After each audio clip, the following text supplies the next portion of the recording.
नमस्कार आप सबको। इस वीडियो में हम बात कर रहे हैं माइक्रोराइजा के बारे में। बहुत छोटा लेकिन बहुत ज़्यादा इंपॉर्टेंट टॉपिक है। जो स्टूडेंट स्मार्ट स्टडी करते हैं, यानी कि जो स्मार्ट स्टूडेंट होते हैं, वो सबसे पहले ऐसे टॉपिक को पढ़ते हैं जो बहुत छोटा हो और वहाँ से क्वेश्चन आने की संभावना सबसे अधिक हो। तो माइक्रोराइजा एक ऐसा ही टॉपिक है जो कि लगभग आपकी बुक में आधे पेज का ही होगा, लेकिन यहाँ से क्वेश्चन आने की संभावना सबसे अधिक रहती है। इसी तरीके से जो लाइकेन होता है, वहाँ से भी क्वेश्चन आने की संभावना सबसे अधिक रहती है, और वो भी बहुत छोटा सा टॉपिक है। लेकिन इस वीडियो में हम माइक्रोराइजा के बारे में पढ़ेंगे।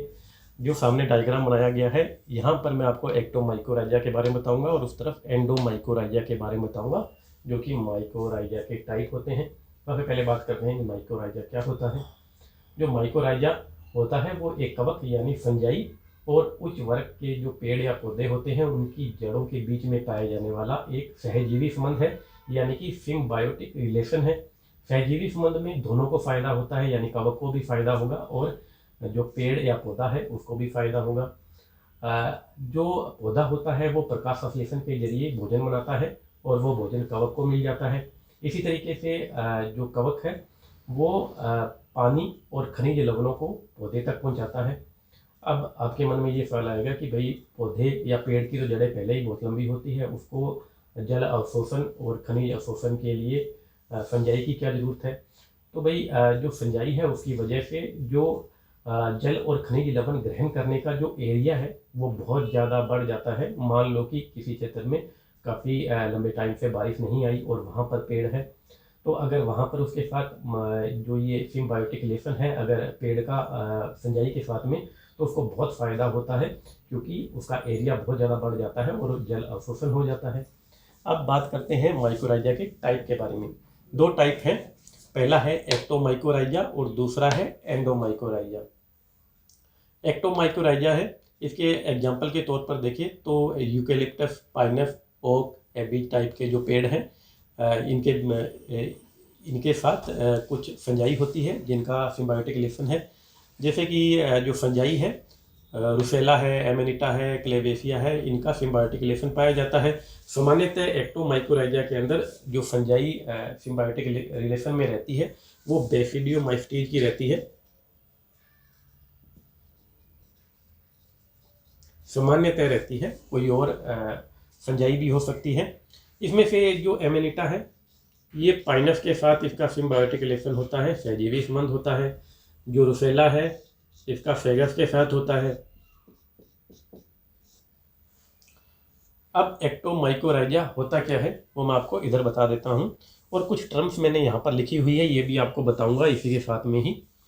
यहाँ पर ये एक पेड़ की जड़ है, यहाँ पर इस तरीके से फंजाई यहाँ पर एक शीथ बना लेती है, जड़ के बाहर एक परत बना लेती है।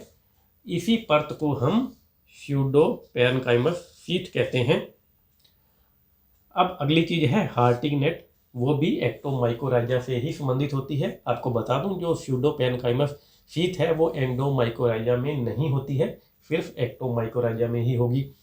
हार्टिंग नेट क्या होता है भाई, जो ये फंजाई है ये जो कोशिकाओं के यानी सेल्स के बीच में जो जगह है वहाँ पर इसके अंदर से प्रवेश कर जाती है, इस तरीके से इधर, इसी तरीके से इधर, यहाँ, और एक जाल बना लेती है। लेकिन जो ये फंजाई है ये सेल्स यानी कोशिकाओं के अंदर प्रवेश नहीं करती है, उनके बाहर ही रहती है।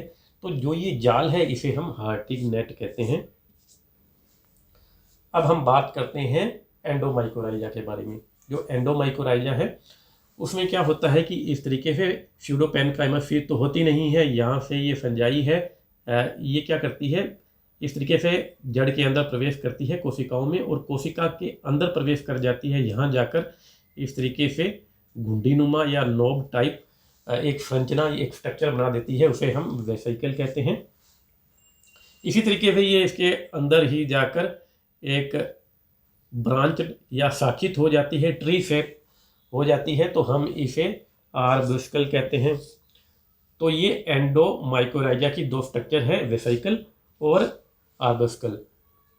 तो अब जो एंडोमाइक्रोराइजा है उसमें वेसिकल भी पाई जाती है और आर्बस्कल भी पाया जाता है। ऐसे में इसको VAM भी कह सकते हैं, यानी वेसिकुलर आर्बस्कुलर माइक्रोराइजा।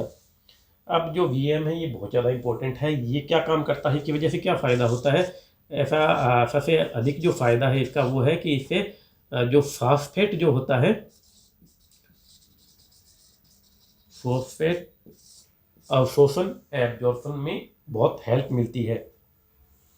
तो यहाँ तक आपको समझ में आ गया। इधर मैं आपको एंडोमाइकोराइजा के बारे में भी बता देता हूँ। तो ये एंडोमाइकोराइजा, इसके एग्जाम्पल के तौर पर हम देख सकते हैं कि ऑर्किड जो पौधा होता है उसके अंदर एंडोमाइकोराइजा पाया जाता है, और इसकी वजह से जो इसके बीज होते हैं उनको अंकुरों में हेल्प मिलती है, उनके विकास में हेल्प मिलती है, और ये एक अविकल्पीय संबंध है। इसके अलावा जो ये ग्लोमस है, कोर्टेशियम है, ये फंजाई है, ये पौधा है, ये फंजाई है, और इसमें जो फंजाई पाई जाती है एंडोमाइकोराइजा में वो सामान्यतः जाइगोमाइस्टीज की होती है। किसी और की भी हो सकती है, लेकिन ज़्यादा संभावना यही है कि जाइगोमाइस्टीज की होगी। जैसे कि ये जो ये कोर्टेशियम है ये बेसिडियोमाइस्टीज टाइप की एक कवक है।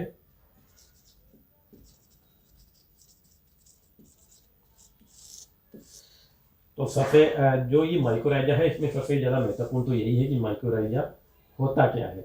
उसके बाद में ज़्यादा से ज़्यादा आपसे यहाँ से वीएम के बारे में पूछा जा सकता है, टाइप के बारे में पूछा जा सकता है, यहाँ से पूछ सकते हैं हार्टिंगनेट या स्यूडोपेनकाइमस सीज के बारे में। इससे ज़्यादा आपसे कुछ नहीं पूछा जाएगा, बहुत छोटा सा टॉपिक है।